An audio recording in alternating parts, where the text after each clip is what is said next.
أعوذ بالله السميع العليم من الشيطان اللعين الرجيم. بسم الله الرحمن الرحيم. الحمد لله الذي جعلنا من المتمسكين بولاية علي بن أبي طالب.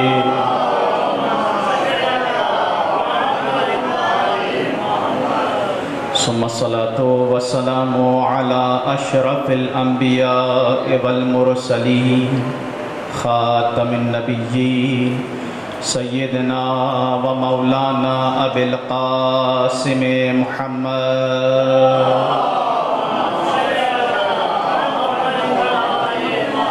وعلى آله الطيبين الطاهرين المعصومين المظلومين الذين أذهب الله عنهم الرجس وطهرهم تطهيرا.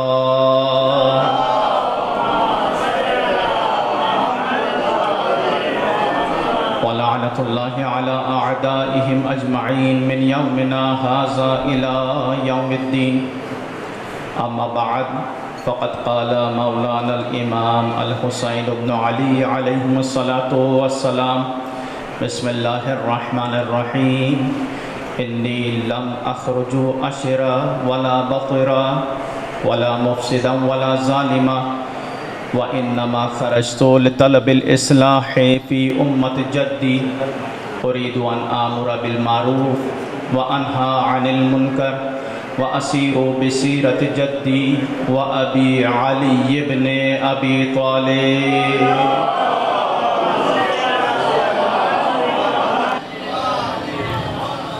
عزیزان محترم، 1445 ہجری قمری کے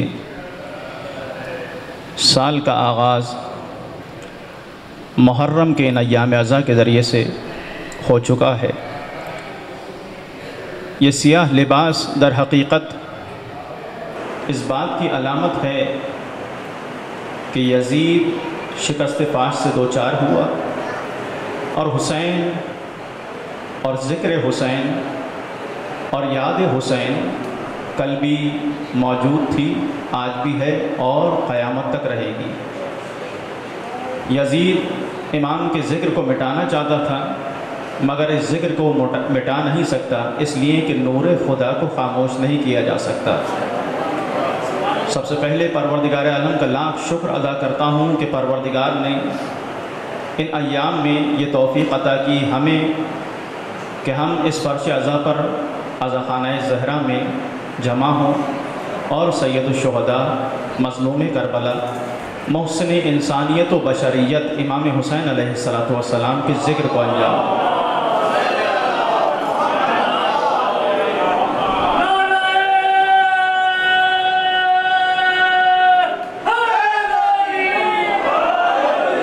اس نعمت کو، اس کی قدر و منزلت کو ہم سمجھ نہیں سکتے کہ یہ کتنی بڑی سعادت ہے، جس کے اگر آنکھ میں ایک آنسو آ جائے امام کے غم میں اور وہ رومال سیدہ میں جگہ پا جائے، اور پھر یہ سیدہ علی ابن ابی طالب کو حوض کوثر میں جا کے ان کے حوالے کریں اور وہ حوض کوثر میں اس کو ملائیں اور وہ مخلوط ہو جائے، جس سے اگر کوئی سیراب ہو جائے حوض کوثر سے، ساقی کوثر کے دست مبارک سے، تو حیات ابدی ہم فیہا خالدون کا مصداق بن جائے اور ہمیشہ کے لیے خالد ہو جائے اور ہمیشہ اور دائمی حیات ابدی اسے عطا ہو جائے. یہ ذکر امام حسین علیہ السلام کا کرم ہے اور یہ بہت بڑا شرف ہے. جو چیز بھی امام حسین علیہ السلام سے منسوب ہو جائے وہ اپنے اندر چونکہ امام سے منسوب ہو گئی ایک کمال اور ایک شرف حاصل کر لیتی ہے. یعنی اگر مجلس امام سے منسوب ہو جائے تو وہ عام محفل نہیں رہتی، بلکہ وہ ذکر سید الشہداء امام حسین علیہ السلام سے خاص ہو جاتا ہے. اور پھر جب انسان اس فرش عزا پر آتا ہے تو نہ صرف فرش عزا پر انسان آتے ہیں، ہم سب آتے ہیں، امام کے عزادار آتے ہیں، بلکہ یہاں پروردگار عالم کی جانب سے ملائکہ اذن لے کر آتے ہیں، اجازت لے کر آتے ہیں. اور جب یہاں جمع ہوتے ہیں تو جمع ہونے کے بعد اپنے بالوں پر کو مس کرتے ہیں، اور مس کرنے کے بعد جب پلٹتے ہیں تو تو جو فرشتے وہاں ہوتے ہیں وہ ان سے پوچھتے ہیں کہ تمہارے پاس سے ایسی خوشبو آ رہی ہے جو جنت اور بہشت کے اندر موجود نہیں ہے. جنت اور بہشت کے اندر بھی وہ خوشبو موجود نہیں ہے جو تمہارے پاس سے آ رہی ہے. تو کہتے ہیں کہ ہم اس جگہ سے اٹھ کر آئے ہیں کہ جہاں محمد مصطفیٰ کا ذکر ہو رہا تھا, علی مرتضیٰ کا ذکر ہو رہا تھا, حسن مجتبیٰ کا ذکر ہو رہا تھا, امام حسین علیہ السلام کا ذکر ہو رہا تھا. ہمارے پاس سے اس فرش عزا کا اثر یہ ہے کہ جب ہم نے اپنے بال و پر کو مس کیا تو ہمارے پاس سے وہ خوشبو آنے لگی جو بہشت کے اندر موجود نہیں ہے.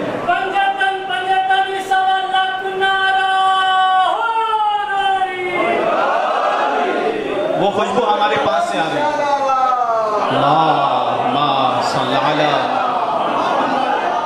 یہ کوئی مبالغہ نہیں ہے, اپنی جانب سے کوئی بات آپ کی خدمت میں پیش نہیں کر رہا. رسول اللہ کا بیان ہے, ما ینطق عن الہوی ان ہوا الا وحی یوحی, جو فرماتے ہیں وحی الہی کے عین مطابق ہوتا ہے, اپنی جانب سے کچھ نہیں فرماتے. اب وہ فرشتے جو وہاں ہیں جو نہیں آئے اور یہ سعادت حاصل نہیں ہوئی, جب کہتے ہیں کہ ہمیں بھی اس مقام کا پتہ بتاؤ, تو وہ کہتے ہیں کہ وہاں مجلس تمام ہو چکی ہے. آتے ہیں, اپنے بالوں پر کو مس کرتے ہیں, فرش عزا پر آنے والے عزادار کے قدموں اور جہاں وہ بیٹھتا ہے اس کا اثر یہ ہوتا ہے کہ اب جب یہ پلٹتے ہیں تو ان کے پاس سے بھی وہی خوشبو آتی ہے جو پہلے فرشتوں کے پاس سے آتی ہے.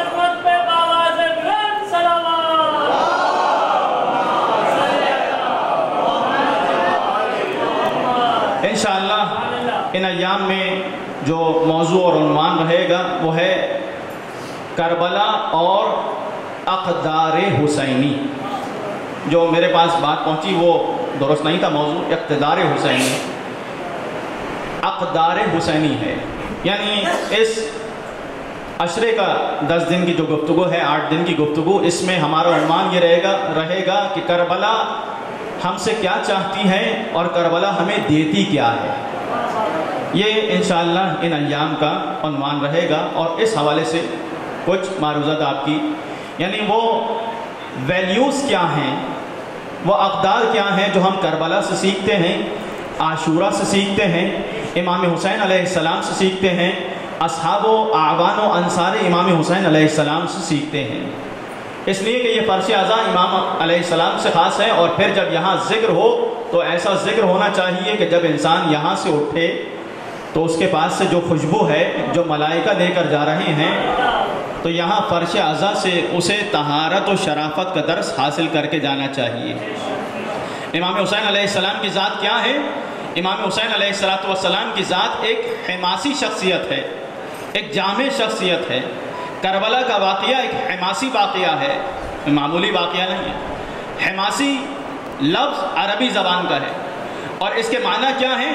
حماسی کے معنی یہ ہیں کہ وہ ذات اور وہ شے کہ جس میں استحکام پایا جائے اس ذات کو حماسی کہا جاتا ہے. جس میں غیرت پائی جاتی ہے اسے حماسی کہا جاتا ہے. جس میں سے حمیت کی خوشبو آتی ہے, جس سے کرامت کی خوشبو آتی ہے, جس سے شرافت کی خوشبو آتی ہے, جس سے طہارت و پاکیزگی کی خوشبو آتی ہے, اس ذات کو, اس شے کو حماسی کہا جاتا ہے. اب اگر اس عنوان سے امام حسین علیہ السلام کا تعارف کروایا جائے گا تو کیا کہا جائے گا؟ کہا جائے گا کہ امام حسین علیہ السلام وہ ذات ہیں کہ جن سے استحکام کی خوشبو ملتی ہے, جن سے طہارت و پاکیزگی کی خوشبو انسان کو ملتی ہے. حسین وہ ذات ہیں کہ جن سے کرامت کا انسانیت کو درس ملتا ہے, جس سے شرافت و طہارت کا درس انسانیت کو ملتا ہے. وہ ذات حسین ابن علی کی ذات ہے. صلوات بھیجیے محمد والا. آپ دیکھیں کہ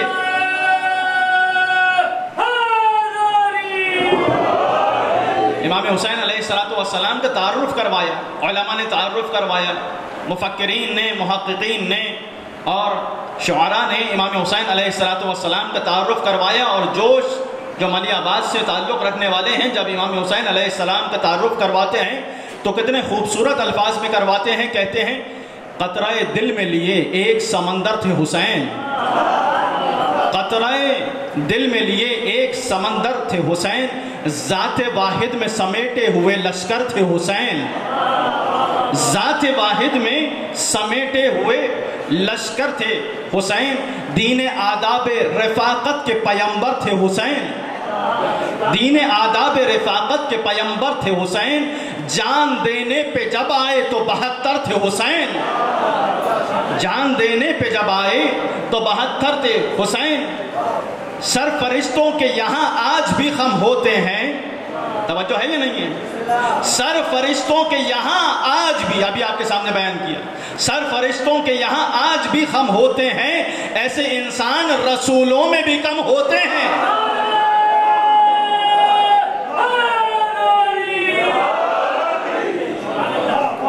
ایسے انسان رسولوں میں بھی کم ہوتے ہیں۔ تو جامع شخصیت ہے امام حسین علیہ السلام کی۔ انشاءاللہ ان ایام میں کوشش ہوگی اس عشرے کے عنوان کے تحت کربلا اور اقدار حسینی آپ کے سامنے روز ایک موضوع اور ایک عنوان رکھا جائے اور اس کے حوالے سے کچھ معروضات عرض کی جائیں۔ آج چونکہ ابتدائی گفتگو ہے لہذا میں چند مطالب کی طرف، کیونکہ امام حسین علیہ السلام کے جو کلمات ہیں، جو امام کے جملے ہیں اور خطبات ہیں، یہ خود اپنے اندر ایک اقدار رکھتے ہیں، ایک ویلیوز رکھتے ہیں جو سیکھنے کے لیے ہمارے پاس موجود ہیں اور اس سے ہمیں استفادہ کرنا چاہیے۔ آپ دیکھیے کہ جب امام حسین علیہ السلام مکے سے روانہ ہوئے کوفے کی طرف تو اپنے ساتھیوں سے مخاطب ہو کر امام نے ارشاد فرمایا، من کانا بازلا فینا محجتہ فلیرحل معنا۔ دیکھو یہ جو راستہ ہے امام نے پہلے بتا دیا، امام نے بتا دیا کہ نہ کسی پوسٹ کے لیے میرے ساتھ چلو، نہ کسی مقام کے لیے میرے ساتھ چلو، نہ کسی منصب کے لیے میرے ساتھ چلو، نہ کسی کرسی کی خاطر اس راستے میں تمہیں قدم اٹھانے ہیں، بلکہ اے میرے اصحاب، اے میرے اعوان، اے میرے انصار، اس راستے میں جس میں تم قدم اٹھا رہے ہو یہ حق کا راستہ ہے، اور یہ جو اللہ کا راستہ ہے، حق کا راستہ ہے، اس میں انسان کو جان دینا پڑے گی۔ اور کون سا خون دینا ہوگا؟ محجہ کا لفظ امام نے استعمال کیا۔ محجہ کہتے ہیں خون کو، عربی زبان میں مختلف الفاظ استعمال ہوتے ہیں خون کے لیے۔ خون کو دم بھی کہا جاتا ہے، خون کو سار بھی کہا جاتا ہے، اور خون کو محجہ بھی کہا جاتا ہے۔ یہ عربی زبان کی وسعت ہے۔ توجہ سب کے ساتھ ہے یا نہیں ہے؟ امام نے یہاں نہ دم کا لفظ استعمال کیا، خون کے لیے ہے یہ لفظ، لیکن امام نے یہ لفظ عربی کا استعمال نہیں فرمایا، اور نہ ہی امام نے سار کا لفظ استعمال کیا۔ یہ جو آپ زیارت وارثہ میں پڑھتے ہیں السلام علیکہ یا سار اللہ، اس کے معنی کیا ہے؟ یعنی سلام ہو آپ پر امام حسین کہ آپ خون خدا ہیں، خون خدا ہیں۔ اب یہاں رک کے ایک بات کہہ دوں، یہاں تک بات آئی ہے، بہرحال درمیان میں ہے اور جس محبت سے آپ سن رہے ہیں میں یہ پیش کر رہا ہوں۔ کوئی کہہ سکتا ہے کہ اللہ کا خون ہی نہیں ہے، وہ تو جسم و جسمانیت سے منزہ ہے، تو اللہ خون نہیں رکھتا، جسم ہوگا تو خون ہوگا۔ تو آپ مجھے یہ کہنے کی اجازت دیجئے کہ کیا اللہ کا ہاتھ ہے جو آپ کہتے ہیں ید اللہ؟ اللہ کی آنکھیں ہیں جو آپ کہتے ہیں عین اللہ؟ اللہ کے چہرہ ہے جو آپ کہتے ہیں وجہ اللہ؟ اس کا مطلب کیا ہے؟ اللہ کے کان ہیں جو آپ کہتے ہیں اذن اللہ؟ تو یہ جو سار اللہ ہے، جس طرح وہاں تعبیر استعمال کرنا درست ہے، یہاں تعبیر استعمال کرنا درست ہے، یہ مجازی تعبیر ہے، استعارہ ہے۔ کس بات کی طرف اشارہ ہے؟ دیکھو ید اللہ کے معنی یہ نہیں ہے کہ اللہ جسم رکھتا ہے اور اس کے ہاتھ ہیں، بلکہ اس بات کی طرف اشارہ ہے کہ دیکھو علی ید اللہ ہیں، یعنی ید اشارہ ہے اس بات کی طرف کہ جو قدرت پروردگار اگر دیکھنی ہے تو علی کو دیکھو۔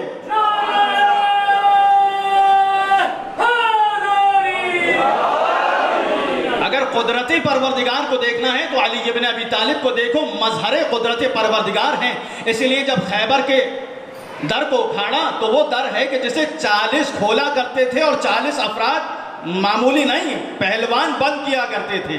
اس در کو جب مولا نے اکھاڑا تو نہج البلاغہ میں مولا کا کلمہ ملتا ہے، فرماتے ہیں امام نے ارشاد فرمایا کہ دیکھو یہ جو در خیبر آج اکھاڑ رہا ہوں یہ قوت جسمانی کے ذریعے نہیں ہے، یہ قوت ربانی اور پروردگار کی قوت کے ذریعے سے ہے۔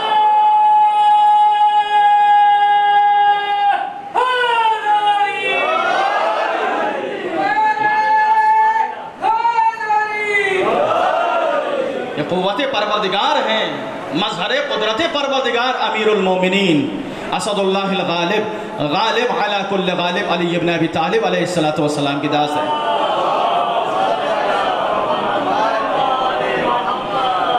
تو اسی اعتبار سے جو سار اللہ کا لفظ استعمال ہوا وہ سار کے معنی کیا ہیں؟ یہاں سار کے معنی السلام علیکہ یا سار اللہ، سب زیارت بارسا پڑھتے ہیں، سب زیارت عاشورہ میں پڑھتے ہیں۔ یہاں سار کے معنی کیا ہیں؟ ایک معنی یہ کیے جاتے ہیں وہ کہ جس کا انتقام پروردگار لے گا، یہ بھی معنی ہے، اور ایک سار کے معنی کیا ہے؟ خون کے معنی ہے۔ یہ خون کے معنی کیا ہے؟ یعنی وہ ذات کے جس کی وجہ سے، یہ بھی استعارہ ہو گیا، مجاز ہے، یہاں خدا جسم و جسمانیت سے منزہ ہے، لیکن جب سار اللہ کہا امام حسین علیہ السلام کو اور امیر المومنین کو وابنہ سارے کر کے کہا تو امیر المومنین بھی، تو یہ دو ہستیاں سار اللہ ہیں۔ یعنی کیا مطلب؟ یعنی کہنے کا مقصد یہ ہے کہ اگر دین کو کسی جسم سے تعبیر کیا جائے اور اس کی رگوں میں خون بن کے جو حیات کے طور پر دوڑ رہا ہو، کیوں؟ کیونکہ انسان کے جسم کی بقا موقوف ہے کس پر؟ کہ جب تک رگوں کے اندر خون دوڑ رہا ہوگا جب تک وہ جسم زندہ ہوتا ہے، لیکن اگر جسم کے اندر خون حرکت نہ کر رہا ہو تو وہ جسم کیا ہوتا ہے؟ مردہ ہوتا ہے۔ اسی طرح سے دین اسلام کی اگر حیات دیکھنی ہو تو یا حسین کو دیکھو یا علی کو دیکھو۔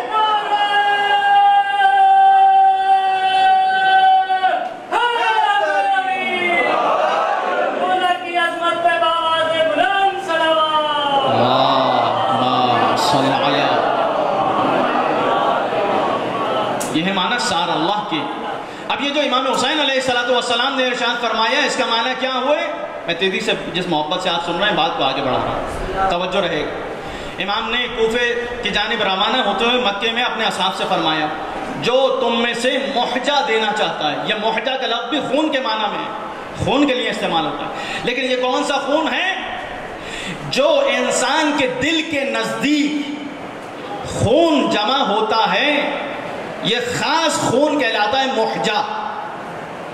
بات پہنچی یا نہیں پہنچی؟ یعنی دل جو حرکت کرتا ہے تو وہ سب سے پہلے جس خون کو دیتا ہے، وہ حرکت کے ذریعے حیات جس پر موقوف ہو رہی ہوتی ہے، وہ کون سا خون ہوتا ہے؟ پورے بدن کے اندر ہاتھ، چہرے، سر اور قدم اور شکم، جہاں جہاں رگیں موجود ہیں اور یہ خون جا رہا ہے، تو یہ سب سے پہلے کہاں ہوتا ہے؟ سب سے پہلے کہاں خون حرکت کرتا ہے؟ جو دل کے نزدیک ترین ہوتا ہے۔ امام نے فرمایا معمولی خون نہیں چاہیے، جس پر تمہاری حیات اور اس تمہاری بقا موقوف ہے، وہ خون چاہیے۔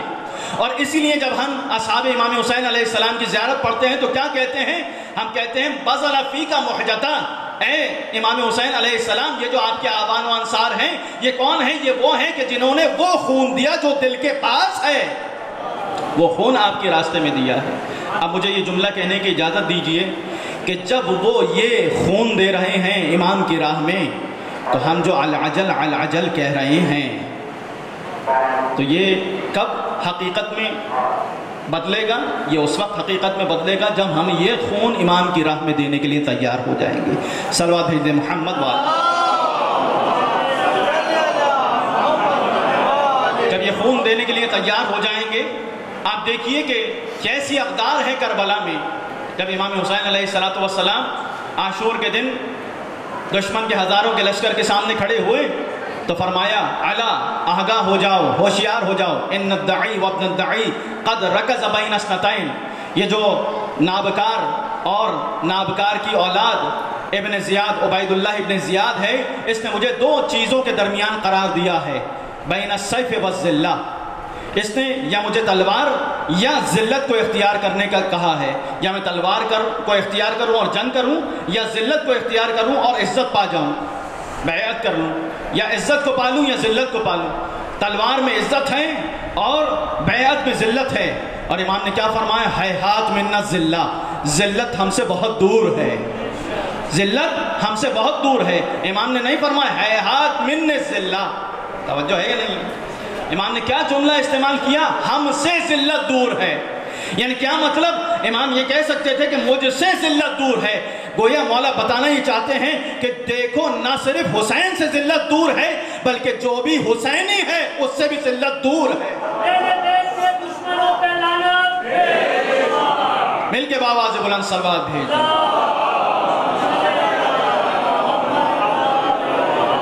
لہذا ذلت کیا ہے؟ حسینیوں سے دور ہے، ممکن نہیں ہے کہ ذلت کو اختیار کر لیں، اور یہ مولا کی ہی عطا ہے۔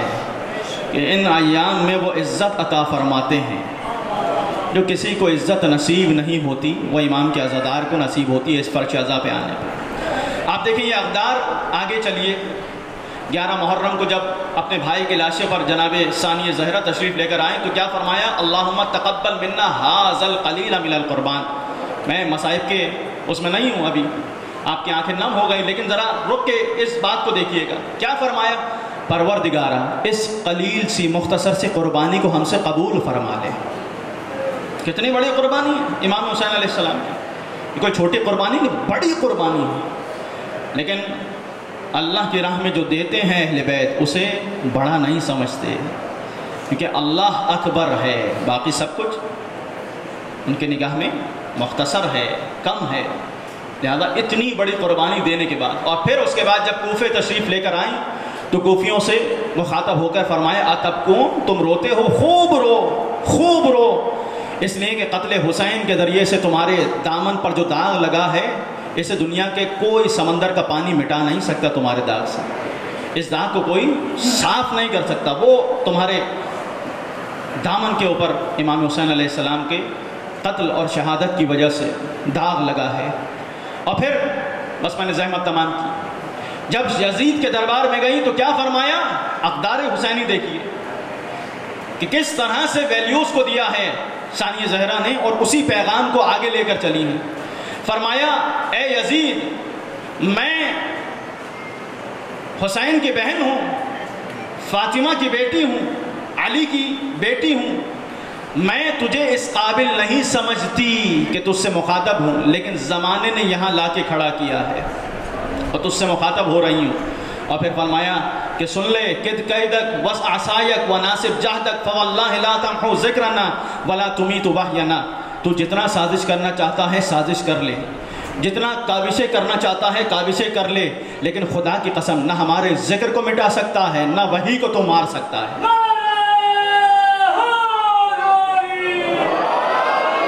یہ کیا ہے؟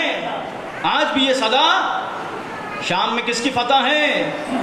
شام میں ثانیہ زہرہ کی فتح ہے، اس ملعون کی قبر کا نشان معلوم نہیں ہے، یہ قبر کہاں ہے؟ جائے زیارت کون ہے؟ شام کے اندر جو فاتح بی بی ہے وہ ثانیہ زہرہ ہے۔ گویا شہزادی بتانا کیا چاہتی ہیں، توجہ میرے ساتھ رہے، اس مطلب کو لیجئے گا۔ گویا شہزادی یہ کہہ کے ہمیں بتانا یہ چاہتی ہیں کہ اے یزید، تو کیا سمجھتا ہے حسین کسی جسم کا نام ہے کہ تو مار دے گا تو وہ جسم ختم ہو جائے گا؟ نہیں، حسین جسم کا نام نہیں، حسین فکر کا نام ہے، حسین فکر کا نام ہے، حسین مکتب کا نام ہے۔ جسم کے مار دینے سے فکر نہیں مٹتی، مکتب ختم نہیں ہو جاتا۔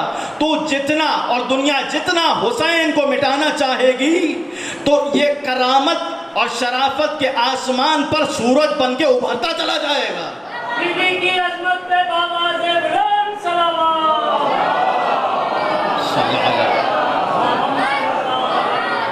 اس ذکر کو نہ تو مٹا سکتا ہے اور اس ذکر کو تو محو نہیں کر سکتا۔ یہ ذکر کل بھی تھا، آج بھی ہے اور قیامت تک رہے گا۔ یہ بی بی کا احسان ہے کہ ہم پر نگاہ ہوئی اور ہم یہاں فرش عزا پر، فرش عزائے حسینی پہ آئے، جس فرش عزا کو پہلے ثانیہ زہرہ نے پہلی مرتبہ قائم فرمایا۔ یہ ثانیہ زہرہ کی میراث ہے، اس کی قدر و منزلت کو سمجھیں، یہ معمولی نہیں ہے۔ جس طرح سے نماز کے لیے وضو لازم ہے، طہارت شرط ہے، اسی لیے فرش عزا پہ آنے کے لیے بھی طہارت شرط ہے۔ کوشش کریں کہ باوضو ہو، طہارت کے ساتھ ہو، اپنے دلوں کو آمادہ کر کے آئیں، اس لیے کہ جب امام حسین کے غم میں انسان کی آنکھ میں آنسو آتا ہے تو یہ ایک آنسو انسان کے دل کو جو پتھر کی طرح سخت ہو جاتا ہے، قسی القلب ہو جاتا ہے انسان، جب یہ امام کے غم میں انسان کی آنکھ سے آنسو نکلتا ہے تو وہ دل انسان کا نرم پڑ جاتا ہے۔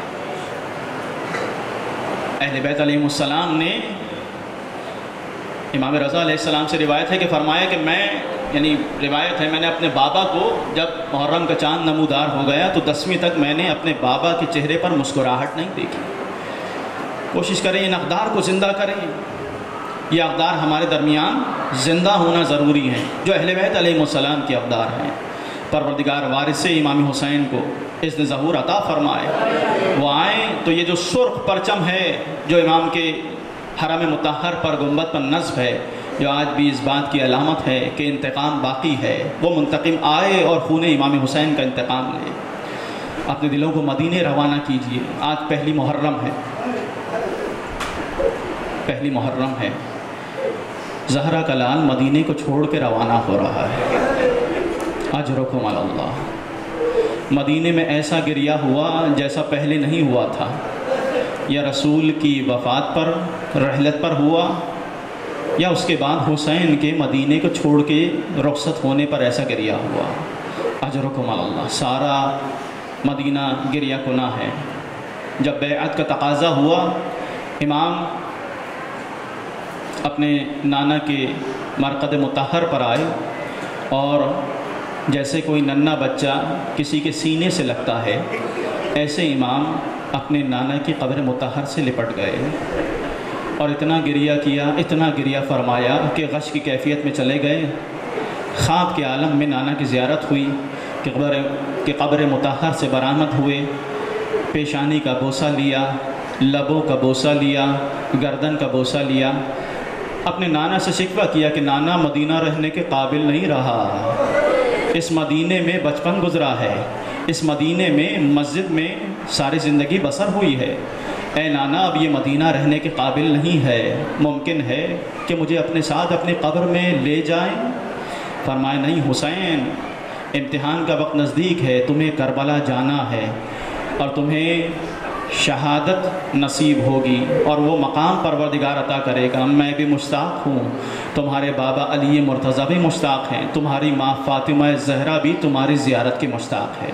اجرکم علی اللہ۔ امام آئے، گھر میں تشریف لے کر آئے اور آنے کے بعد ثانیہ زہرا کو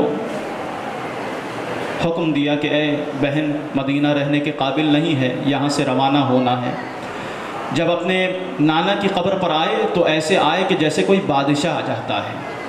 اس کے بعد اور رخصتیں بھی ہیں، وہ بھی آپ کے سامنے بیان کروں کہ جب اپنے بھائی کی قبر پر آئے تو ایسے آئے کہ جیسے کوئی سلطان جاتا ہے، شہنشاہ جاتا ہے۔ لیکن جب اپنی مادر گرامی کی قبر مطہر پر رخصت کے لیے آئے تو راوی کہتا ہے کہ میں نے دیکھا اس طرح سے دوڑتے ہوئے جا رہے تھے جیسے کوئی ننھا بچہ اپنی ماں کی آغوش میں جاتا ہے۔ عجب نہیں، مولا نے کہا السلام علیک یا اماں، اے ماں فاطمہ زہرا، میرا سلام آخر لیجئے، مدینہ رہنے کے قابل نہیں رہا۔ عجب نہیں، قبر سے آواز آئی ہو وعلیک السلام یا غریب الام، اے ماں کے غریب بیٹے حسین، تجھ پر بھی میرا سلام ہو۔ اجرکم علی اللہ۔ عجیب روانگی ہے جب راوی کہتا ہے کہ امام حسین علیہ السلام کا کاروان 28 رجب کو روانہ ہونے لگا اور دن کے پہر میں، دوپہر ہے اور امام روانہ ہو رہے ہیں تو کیفیت کیا ہے کہ 2 قناتیں بنی ہاشم کے اس محلے جہاں امام کا گھر ہے اس کے گرد لگائی گئیں تاکہ کوئی دیکھ نہ سکے۔ راوی کہتا ہے کہ میں نے دیکھا کہ کچھ ناقے لائے گئے اور ان ناقوں پر خیمے رکھے گئے۔ یہ کون سے خیمے ہیں؟ یہ شام غریبہ میں جو جل جانے والے خیمے ہیں، یہ وہ خیمے ہیں۔ یہ ناقے آگے بڑھے، اس کے بعد کچھ اور ناقے لائے گئے، ان کے اوپر یہ جو مشقیں ہیں امام حسین علیہ السلام کی سقائے کربلا حضرت عباس نے ان کے اوپر رکھی۔ یہ وہ مشقیں ہیں کہ جو سوکھ جائیں گی اور بچے الاتش الاتش کی صدائیں بلند کریں گے۔ راوی کہتا ہے کہ میں نے دیکھا جب یہ ناقے آگے بڑھ گئے تو اس کے بعد ایک ایک کر کے ناقہ لایا گیا اور ایک بی بی گھر سے برآمد ہوتی اور اس کا وارث آگے بڑھ کے اسے سوار کرواتا۔ کہتا ہے میں نے دیکھا کہ ایک بی بی گھر سے تشریف لے کر آئیں اور ایک نوجوان آگے بڑھا اور بازو کو تھام کے ناقے پر سوار کروایا۔ میں نے کہا بی بی کون ہے اور یہ جوان کون ہے؟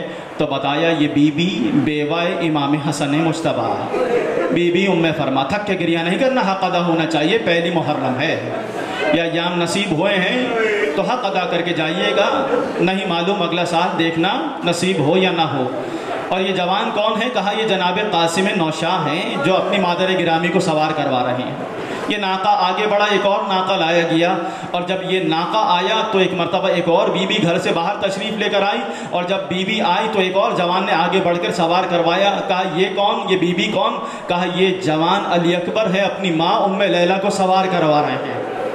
اجرکم علی اللہ، اجرکم علی اللہ۔ یہ ناقہ آگے بڑھ گیا، ایک ایک ناقہ آتا رہا، اتنے میں ایک بی بی اس انداز میں گھر سے باہر آئی کہ کنیزوں 17 کنیزوں کے جھرمٹ میں ہے، اور جب باہر آئی ہیں تو امام حسین اپنی مسند پر تشریف فرما تھے، جناب عباس ساتھ کھڑے ہوئے تھے، علی اکبر بائیں جانب کھڑے ہوئے ہیں۔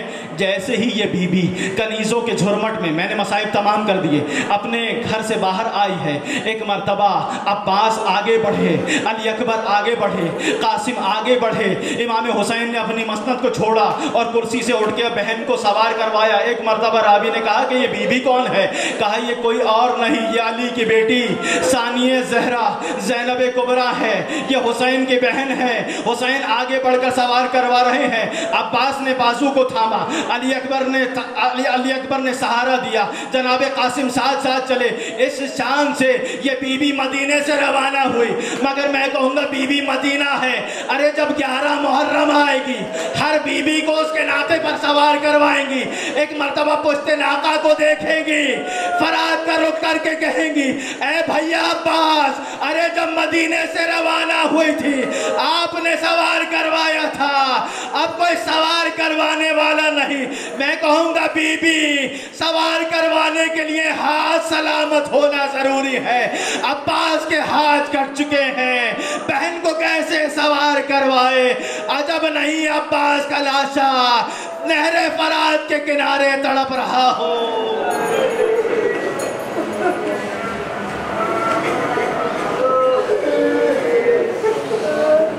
الا لعنت اللہ علی القوم الظالمین وسيعلم الذین ظلموا أيّ منقلب ينقلبون۔